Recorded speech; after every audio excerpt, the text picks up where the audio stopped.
We are less than a week away from Kentucky football kicking off their 2024 season, and I believe the Wildcats are criminally underrated heading into week one.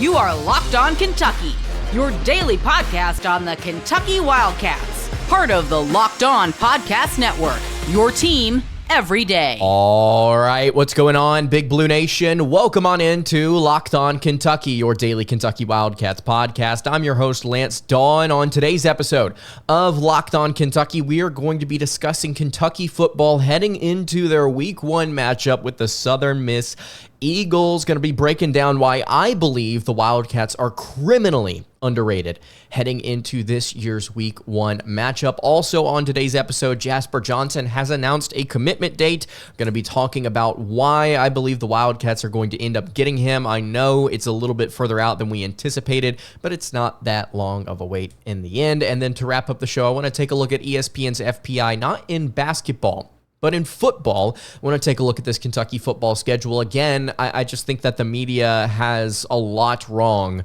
when looking at this Kentucky football team. Thank you so much for making Locked On Kentucky your first listen every single day. I want to remind everyone out there that we are free and available on all platforms. And if you are watching on YouTube, I would greatly appreciate it if you subscribe to the show. And if you are listening on podcast, I would also appreciate it if you subscribed there as well. Today's episode is brought to you by Ultimate GM.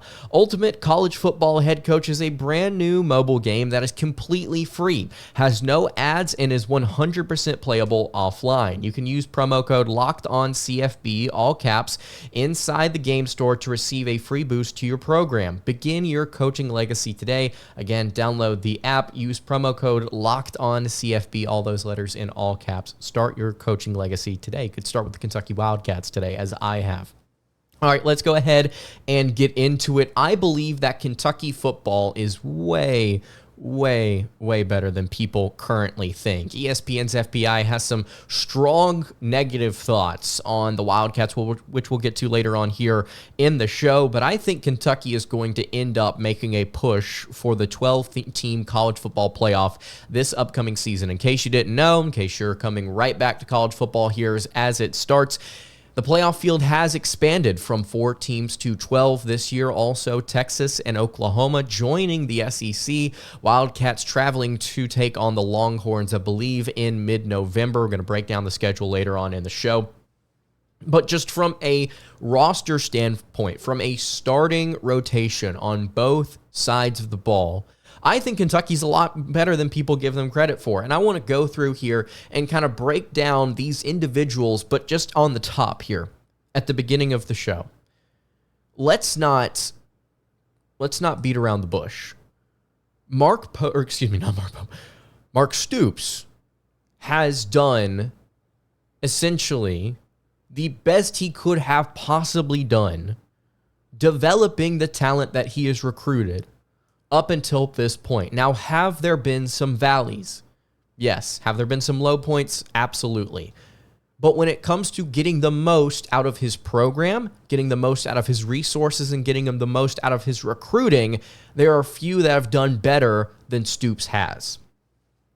This may be one of the most talented rosters, just on paper, that Stoops has ever brought in. Now, a lot of that has to do with the transfer portal. You've brought in some pieces, one of which we'll talk about here in literally just a second, that are going to make your program better, but have maybe a higher star rating than you're normally accustomed to picking up. And again, a lot of that has to do with the fact that you just are able to go get players from different spots in the transfer portal, whether that be in the SEC, whether it be other high-profile places. Kentucky's gotten pieces from Ohio State, USC, Georgia, a lot of different really solid recruits at really solid programs coming to play for the Cats.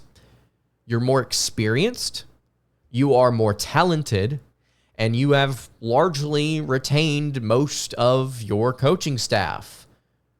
Brad White needing to pick it up here, needing to kind of take a step forward on that side of the ball. There's a lot of reason to believe why the Wildcats will be better at essentially all 3 levels, but let's start here. Kentucky's better than people think. We'll start here with the quarterback. In case you don't know him, Brock Vandagriff, former 5-star prospect, played at Georgia for a couple of seasons, never was able to see any meaningful playing time as he was the backup or the third-string quarterback for most of his time in Athens. Former top 20 player nationally. Again, 5-star kid. Tall, strong, confident player. He's going to fit right in when it comes to what Kentucky wants to do on offense. They want to run the ball, they want to be physical, and they want to take shots downfield. They play with a pro-style offense. Vandagriff is absolutely perfect for that. Obviously, Ohio State running back Chip Trayanum out for the first few weeks of the season, so Kentucky going to have to do a little bit of mixing and matching at the running back position. I'm actually kind of excited to see more of Demi Sumo Karngbe. I think that he is going to be fun in a higher volume setting. Sumo Karngbe last year averaged 7 yards per carry. Transfer from NC State. He's also a very solid receiving back as well. Caught a nice touchdown pass against Mississippi State in 2023. But he was used sparingly. I think if you're able to get him on the field just a little bit more often, get him some more touches, maybe those yards per carry, maybe those receiving yards, they take a little bit of a dip in terms of averages, but I think his volume on the whole is going to be very, very solid. For the first few weeks of the season, maybe Kentucky's running game not as consistent as you want it to be with Trayanum out, but I think that Sumo Karngbe is going to be able to fill in just fine. This receiving core is quietly one of the best receiving cores, not in the SEC, but in America. I think that Berrien Brown is the fastest wide receiver in America, hands down. I don't think a lot of people would be disagreeing with that. Last season took a little bit of a dip receiving yards wise. He had 628 yards in his first season, 539 in his sophomore year, 4 touchdowns apiece receiving in both of those years. But last year he had 147 yards rushing and a touchdown. So he had more yards from scrimmage and then also those 3 kickoff return touchdowns as well. He's fast, he's tall, he is exactly what Kentucky wants to pair with a guy like Brock Vandagriff, maybe even somebody like Sumo Karngbe who can be a receiving threat out of the backfield. Just those 3 alone are going to be really, really fun. Dane Key improved statistically from his freshman year. He's got over 500 receiving yards in both of his 2 seasons with the Cats. I think in year 3, he's going to be able to put up similar production. Just a solid, consistent guy out there. Jamori Macklin, Jamori Macklin, somebody that we have not talked about at all here on the show up until the start of the season now. North Texas transfer who had over 1,000 yards receiving last year with his time with the Mean Green, 11 receiving touchdowns. So you've got the fastest receiver in America. You had a guy that had over 600 yards receiving a season ago as your number 2 option. And then your third guy, Jamori Macklin, over 1,000 yards at his previous school. You've got 3 guys right there that are all going to be really solid receivers. At the very least, solid. There is a high floor with this receiving core. I think they're going to do very special things with Vandagriff, again, former 5-star talent, and then you start to work your way further down this offensive rotation. Won't spend too much time going through here, but you have 2 very experienced tight ends in Jordan Dingle and Josh Caddis. You have 3 seniors starting on your offensive line. One of the other players is a junior. One of the other players is a sophomore. Yeager Burton being a junior. Jalen Farmer, the Florida transfer, a 6'5", 314-pound guard. You've got guys on your offensive line. You've got a lot to be excited about in terms of returning production. If your quarterback position works out, this should be, maybe not in terms of stats, but in terms of just raw talent on paper, this should be one of the better offenses in the SEC. I really think they're going to be able to take a step forward, and that's after taking a step forward a year ago with guys like Devin Leary who were just a little too inconsistent at times. I think Vandagriff is going to be a little bit more under control. Will he be as flashy? I'm not sure, but this offense is going to do 2 things. They're going to run the ball. They're going to be physical, even in the passing game. They got 3 physical wideouts that I think that they can work with. So the offense, I think, is great. Let's continue to talk about this here. We'll talk about the defense. It is one of the most experienced defenses in America. I'm very excited about it. And then we'll kind of dive into this schedule. I'm not going to give official predictions today, but I think that there are some very clear things that, again, the media just continue to get wrong about this Wildcat squad. Before we dive into that, I want to tell you guys about our friends over at Ultimate College Football. I want to take a moment to give you guys a heads up on a brand new mobile game that I think you're going to love just as much as I do. Ultimate College Football Head Coach. In this amazing game and simulation, you get to step into the shoes of a head coach and lead your college football program to glory. Can you actually imagine of maybe taking Mark Stoops out and stepping in as the head coach of the Kentucky Wildcats in this sim?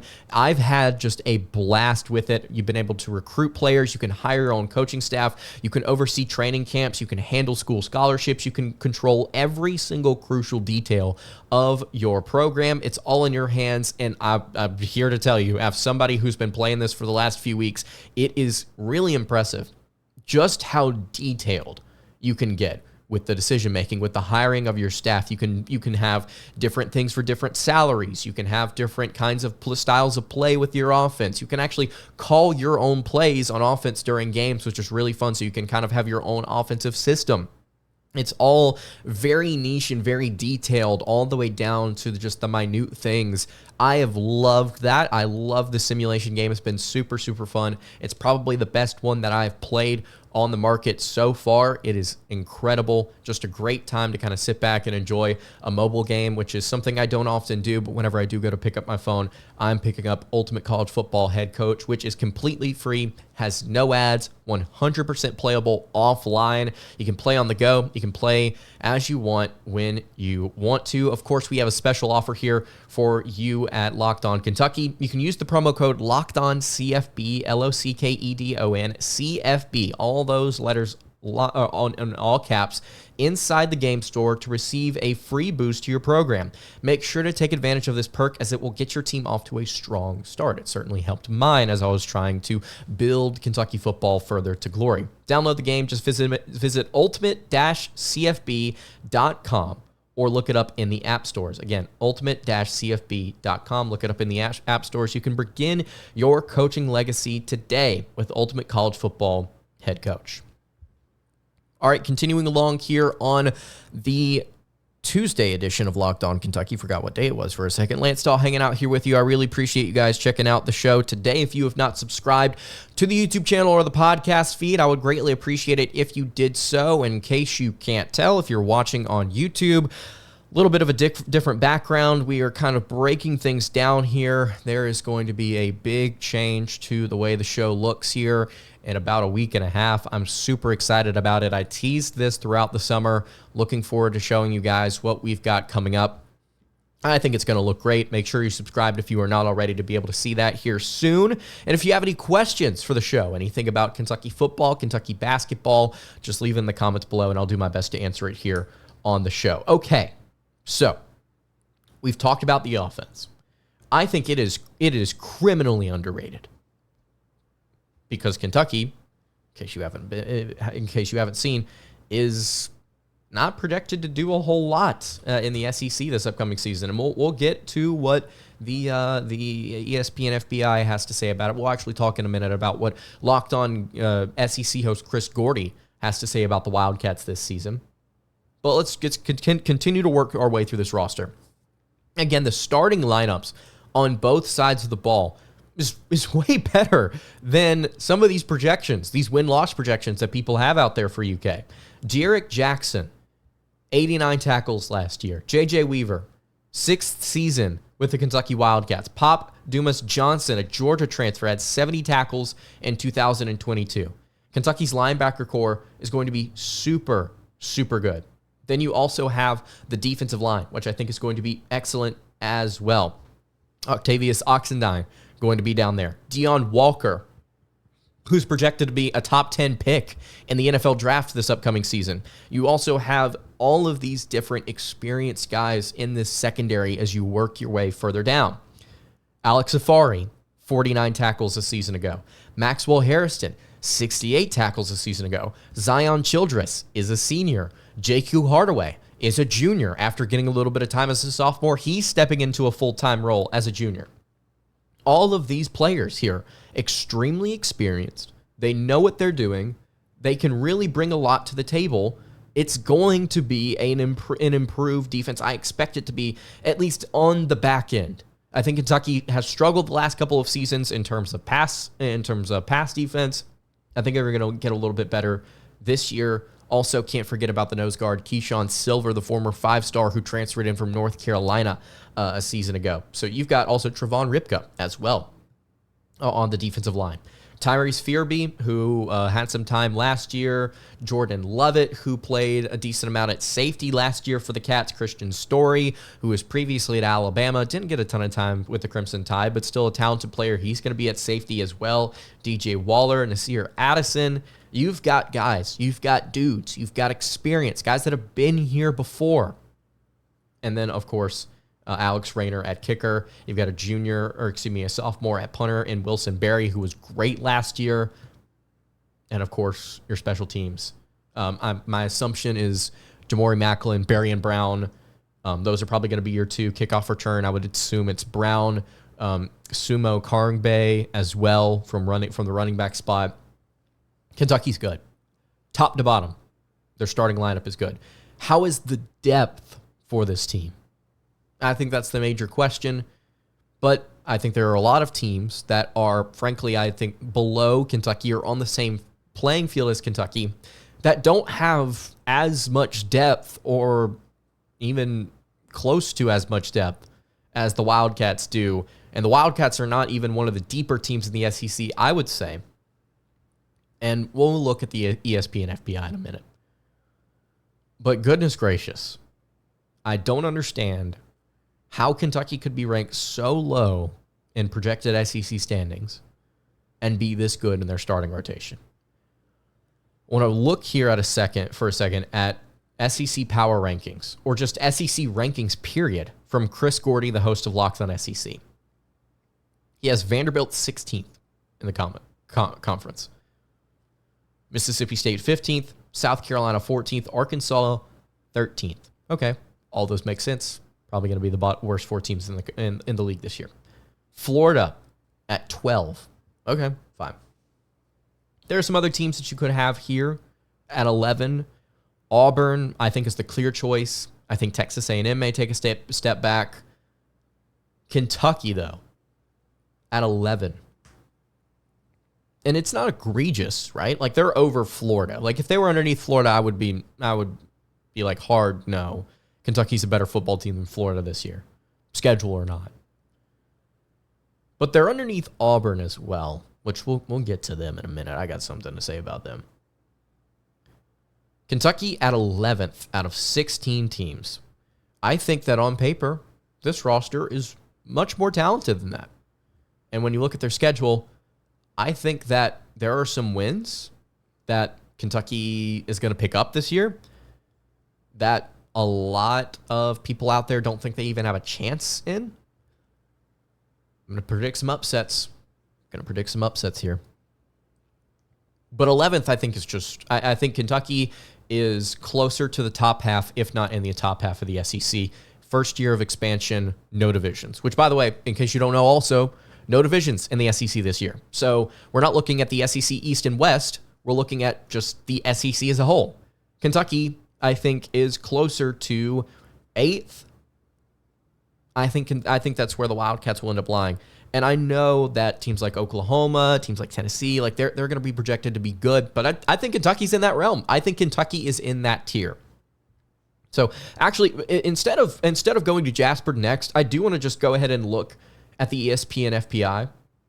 So in case you don't know, ESPN does this football power index every single season, right?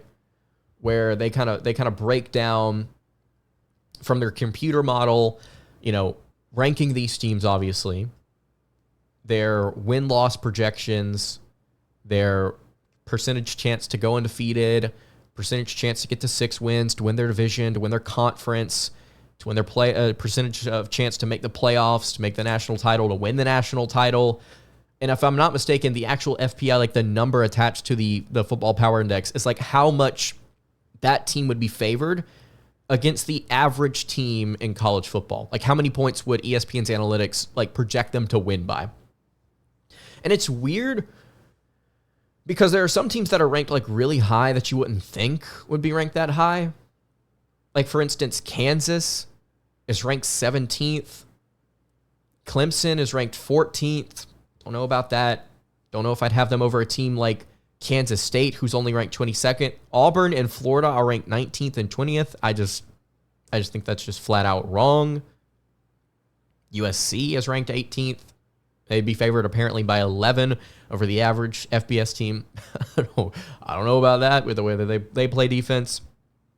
All the way down at number 34, though, behind teams like South Carolina, SMU, TCU, Oklahoma State, NC State, are the Kentucky Wildcats. Projected to go an even 6-6. Now, the win-loss record, according to ESPN and FBI, kind of fluctuates. They don't give like hard numbers. For instance, if you look at a team like, let's just pick LSU here, for instance, their projected win-loss is 7.9 wins, 4.2 losses, because some of the games are kind of too close to call. Even though the analytics kind of favor one team over another, it may be like a tight projection, which we'll get to all the projections for Kentucky's games here. 34th is too low. Behind South Carolina is hilarious. Behind a team like SMU is also kind of entertaining as well. It's not a huge gap. Like Kentucky is 6.2 points better than the average college football team, which I think they're more close to 9 or 10. But again, that's just me. Kentucky only has a 61% chance to get to 6 wins. They have a 0.2% chance to win their conference. They have a 4.3% chance to make the playoffs, 0.3% chance to make the national title, and 0.1% chance to win the national championship. Again, the 34th best team in America. I disagree. I think that Kentucky's better than that. And when you look at their schedule, I think you'll start to see more wins than you would normally expect. Again, not an official prediction today, but let's just look. Let's just look here. Southern Miss to open the year. Going to have a preview later on this week. I think Kentucky wins that game. I don't think a lot of people think they lose that game. Even with Tate Rodemaker coming in from Florida State at quarterback. Not happening. South Carolina, you get them at home. Sure, Kentucky could lose that game. I think they're going to win. ESPN gives Kentucky a 55.9% chance to win that game. The fact that it's that close shocks me. Then you play at home against Georgia. Let's call it a loss. For now, let's call it a loss. 2-1, only a 12% chance to win that game. Then you play Ohio. You should win. This is where things get interesting for me. The middle of your slate. Essentially from late September to late October, at Ole Miss. Do you guys remember what happened the last time the Wildcats came to Oxford? They shot themselves in the foot 3 or 4 times and gave the game away to a good Ole Miss team. Kentucky has the opportunity to go in and kind of spring a trap on Ole Miss. I think that this is a trap game for the Ole Miss Rebels. Ole Miss starts the season off light.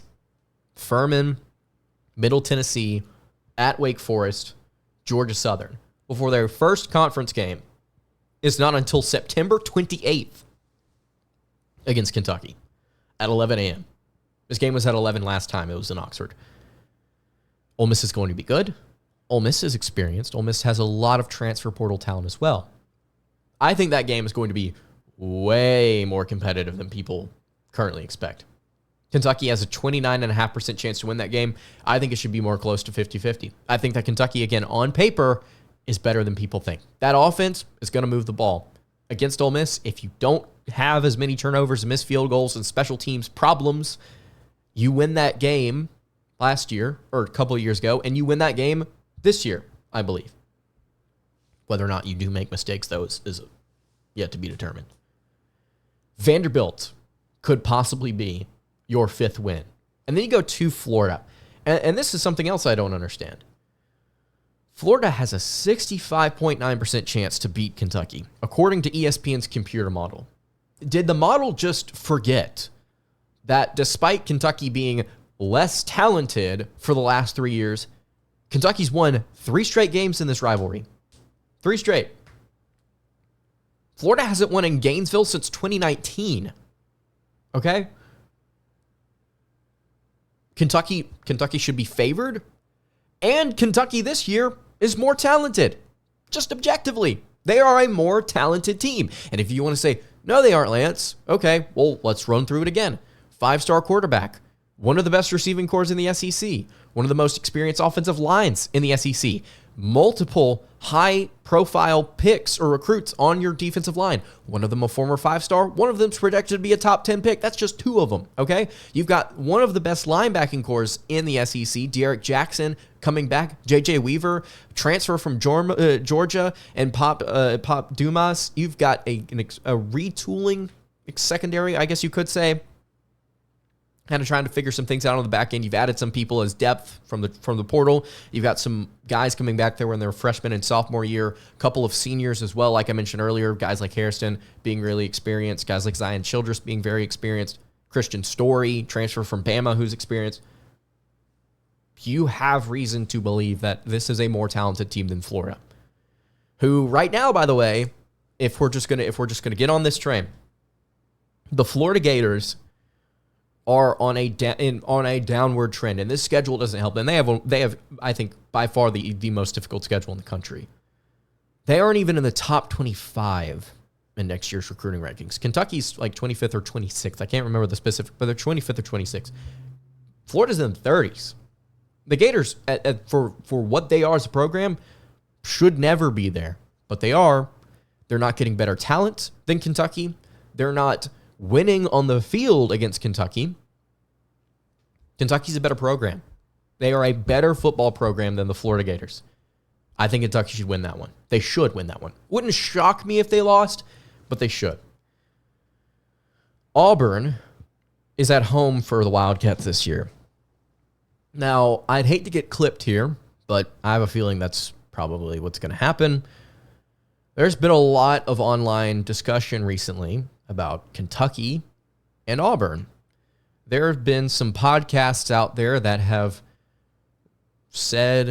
made the observation, Kentucky, hasn't really been as good as Auburn essentially every time they've played. And when Auburn has not been good, the Tigers have still been able to get the victory.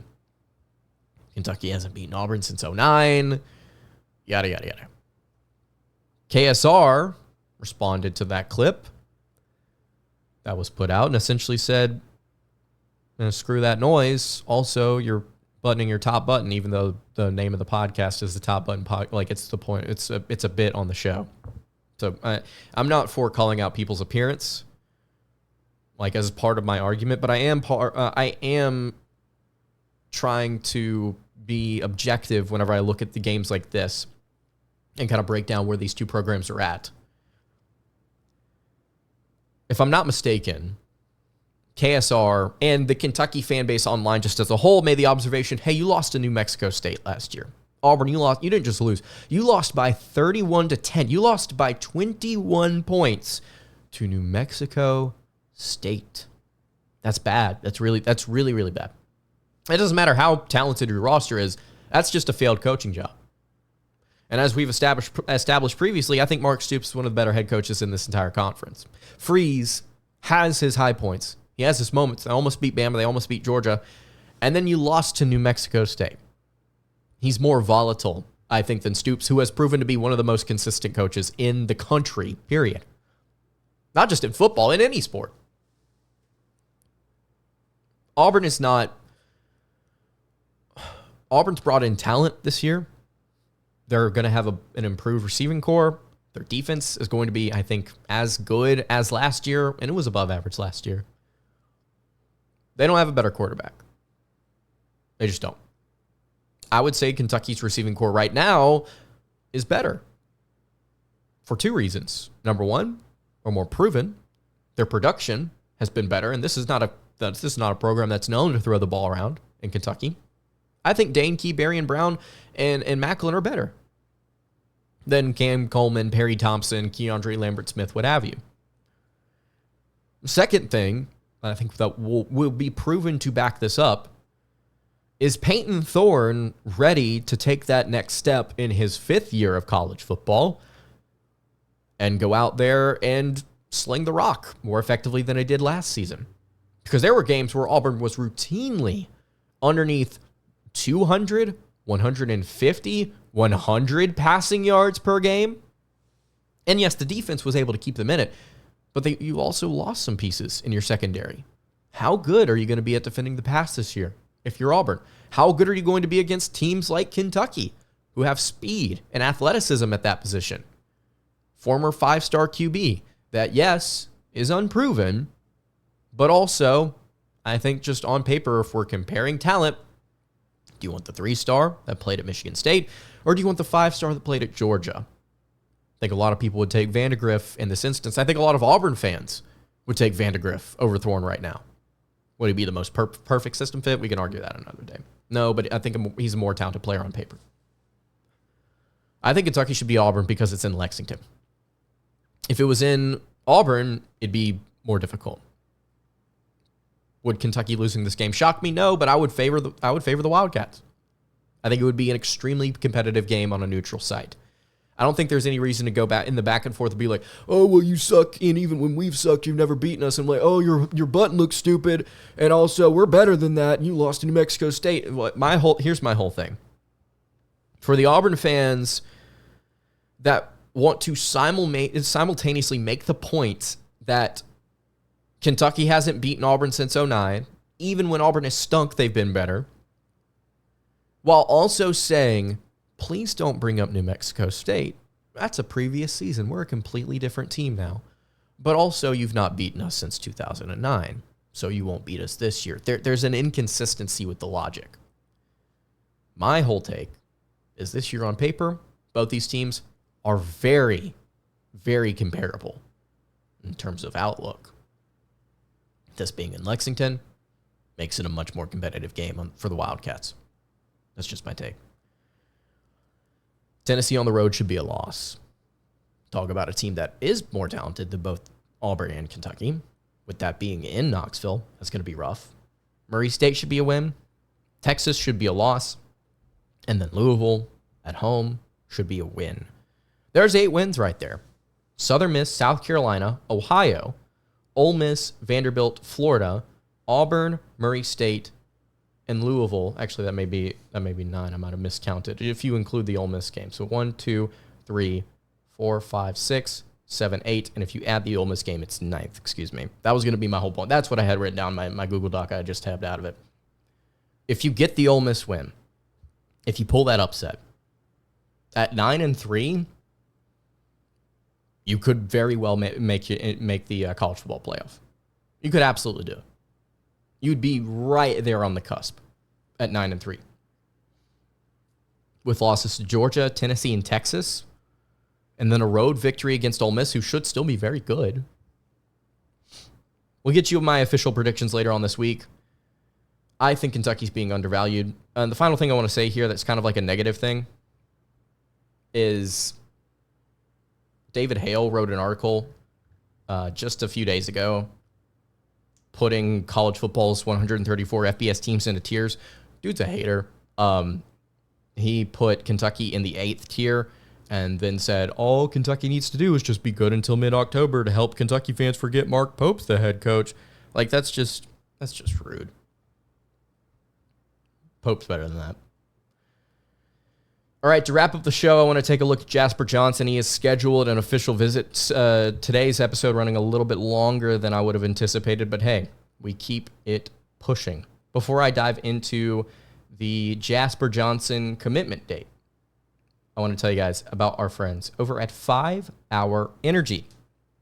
You can grab a 5-hour energy shot to stay alert to watch all of your favorite games, or if you stayed up to see that intense overtime game, you can take a 5-hour energy shot in the morning so you can start your day.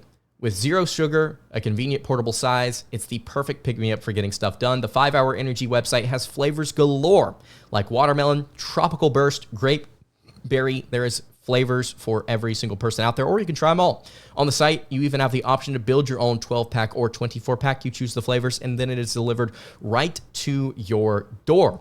If you go to 5hourenergy.com, that is the number 5hourenergy.com, and get some 5-hour energy product today, you can use my promo code LOCKEDONCFB, LOCKEDON CFB, to receive 20% off your order.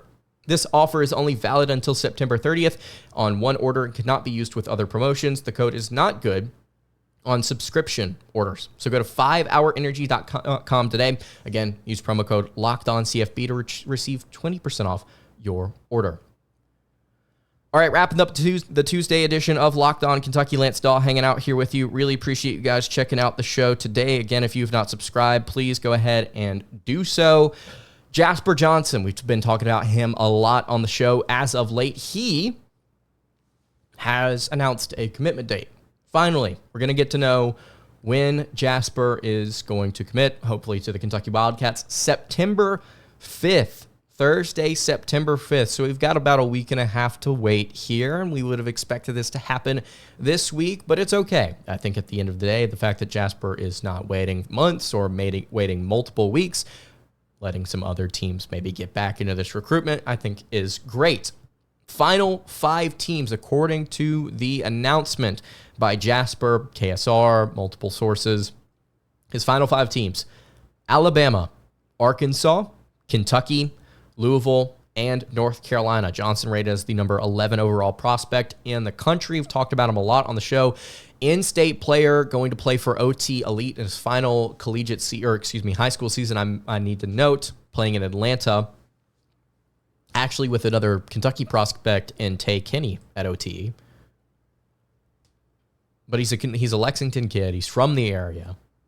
And as of right now, according to On3's recruiting prediction machine, Kentucky holds an 84.9% chance to land him. They have jumped up after a couple of crystal balls projected Kentucky for Jasper to commit to the Cats. There have been a couple from On3. There's been a couple from 24/7. People believe that Kentucky's going to get this kid, one of the best volume scorers in the high school class. Confident three-point shooter, crafty in the mid-range, excellent around the rim, knows how to get to his spots and shoot at 6'4". He's a lengthier guard. I would play him exclusively off ball and let a point guard get him his touches. I think he's excellent at scoring the rock. His defense is a little bit of a question, but the Wildcats have put themselves in great position to land him. Extremely talented guy that I think would pair well actually with 4-star center Malachi Marino, who is committed to the Cats. KSR, back in July, had the opportunity to kind of get Jasper's thoughts on all 5 schools recruiting him. He talked well about Alabama and the guard position, how free that offense is, how encouraging they are to take threes. They were the first Power 5 school to offer Johnson, so they've been building a relationship for a while. North Carolina, he talked about how solid their program was. Growing up watching basketball, said that there were a lot of great players that he noticed come through the program. They want him to be their first commit. That's what he's hearing from them. And then from Kentucky, direct quote here. Coach Mark Pope is always pitching me that he wants to hang a banner. So coming in and making a big impact from day one. He's telling me he wants to come in and have a big role on their team. Hearing that is good. I like the difference. I like the difference in tone there from Johnson.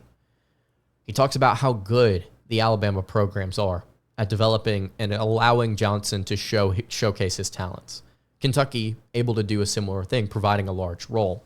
Talks about how good Carolina's been in the past at just cranking out solid talent or elite talent.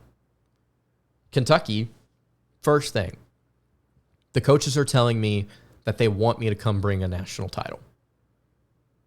Just further emphasizes that Pope understands what he needs to do here, and getting guys like Johnson, I think, is putting him in the best position to make that national championship happen. Again, top 15 prospect across the board, one of the best shooters, elite scorer. I would love to see him commit to the Cats September 5th. Let me know what you think in the comments below. That's going to do it for today's episode of Locked On Kentucky. Hey, you can follow the show on Twitter at LockedOnUK. You can follow me on Twitter at LanceDawe_, and you can follow the show over on Instagram. That is at Kentucky Podcast. Any questions, comments, concerns, leave those in the YouTube comments below. Hit me on the socials. I will see you all tomorrow for another episode of Locked On Kentucky. Hope you guys have a great rest of your day. and God bless.